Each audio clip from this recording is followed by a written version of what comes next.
I just left Dollar General and I took advantage of the Febreze Unstoppable Glitch deal. And I also got the big razor deal. I got one big Simply So Lil,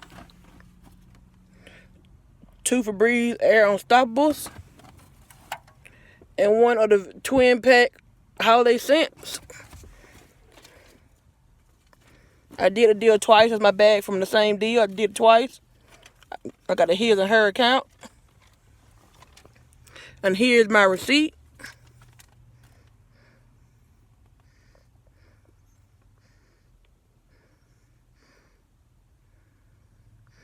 Everything came off good. And I got $13 in total savings. And my out-of-pocket cost was, after tax, $409. I enjoyed this deal for the day. Alright, I hope y'all have a good day. Go try it.